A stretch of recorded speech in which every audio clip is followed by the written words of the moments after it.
যাকে খুশি তাকে দেবো এবং দিনের বেলায় দেবো এবং ফলাফল যেন সঠিকভাবে জানবো আমরা, এই অধিকার থেকে বঞ্চিত করা হয়েছে এই বিচার বিভাগকে ব্যবহার করে।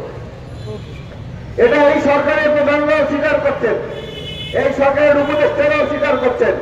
গতকালকে একজন উপদেষ্টা মৃত্যুবরণ করেছেন, অত্যন্ত আইনের দিক থেকে একজন বিজ্ঞ মানুষ, যারা হাসান আরিফ সাহেব। আমরা রাস্তার মাধ্যমে কামনা করি, একজন ভালো মানুষ ছিলেন, আইনের ব্যাখ্যায় উনি অনেক কথা বলেছেন জীবিত থাকাকালীন সময়, কিন্তু বাস্তবে তার প্রয়োগ আমরা এখন পর্যন্ত দেখিনি।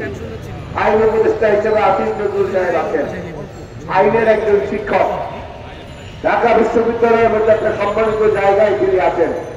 তার পক্ষ থেকে বাংলাদেশের মানুষ ন্যায় বিচারের দৃষ্টান্ত আশা করে এবং সেই ন্যায় বিচারের দৃষ্টান্ত দেখাতে হলে দেশনেত্রী বেগম খালেদা জিয়া এবং তারেক রহমানের মামলাগুলো যেভাবে একে একে আইনের দৃষ্টিতে বাতিল হয়ে যাচ্ছে, একইভাবে আব্দুল সালাম পিন্টু, লুৎফুজ্জামান বাবর এবং সাহসী সৈনিক বিএনপি জাকির খান, এদের মামলাগুলো আপনার নির্দেশনা হওয়া উচিত। আপনার নিকট সুনির্দিষ্টভাবে আমরা এটা দাবি করছি। আপনি যারা আসিফ নজরুল নিজেকে যত ছোট কিংবা যত বড় মনে করেন, আপনার কাছে আমাদের প্রত্যাশা অনেক বেশি, অন্যদের মতো নয়। সেই প্রত্যাশা পূরণ করে তাদের মুক্তির ব্যবস্থা করবেন, এটা আমরা যেমন চাই, সংশ্লিষ্ট অঞ্চলের নেতা কর্মীবৃন্দ সাধারণ মানুষরাও সেটা চায়।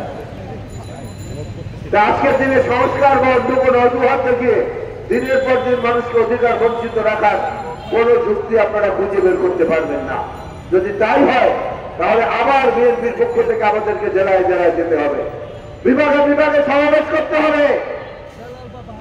বাংলাদেশের মানুষ আজকে তাদের জীবন ধারণের জন্য সামান্য জিনিস কেনার মতো সামর্থ্য তাদের কেন নাই? বাজার সিন্ডিকেট কেন ভাঙতে পারছেন না? কেন কালোবাজারি মজুতদারীদেরকে ধরতে পারছেন না? কেন সীমান্ত হত্যা বন্ধ করতে পারছেন না? কেন বাংলাদেশের মানুষের সাহসের এবং বিশ্বাসের উপর ভিত্তি করে যে রায় আপনাদের পক্ষে দেওয়া হয়েছে, সেই রায়টার যথাযথ বাস্তবায়ন কেন করতে পারছেন না? কোথায় সমস্যা? বিশ্বের সবচেয়ে বর্ষসেরা দেশ হিসেবে বাংলাদেশকে ঘোষণা করা হয়েছে আন্তর্জাতিক সংবাদ মাধ্যমে। সেই জায়গাটার সম্মান অন্তত রাখেন। সেই জায়গাটার সম্মান রাখার জন্য প্রথমেই দরকার আইন শৃঙ্খলা পরিস্থিতি ঠিক করা, এবং আইন শৃঙ্খলা পরিস্থিতির ঠিক করতে গিয়ে আইন শৃঙ্খলা বাহিনীর যেখানে যেখানে ঘাটতি মেরে থাকা পতিত সরকারের যারা এখনো আছে তাদেরকে অবিলম্বে সেখান থেকে সরিয়ে দেন, তাদেরকে গ্রেফতার করেন। আমরা নাম ধরে ধরে এখানে আমি এই মুহূর্তে অন্তত 10টা নাম বলতে পারবো যারা আওয়ামী লীগের আমলে পুলিশে থেকে, ডিবিতে থেকে, র্যাবে থেকে, এমপিতে থেকে মানুষের উপর অত্যাচার করেছেন। এমন লোকেরা এখনো অত্যন্ত আদরের সঙ্গে, যত্নের সঙ্গে বিভিন্ন জায়গায় চাকরিতে রয়েছে।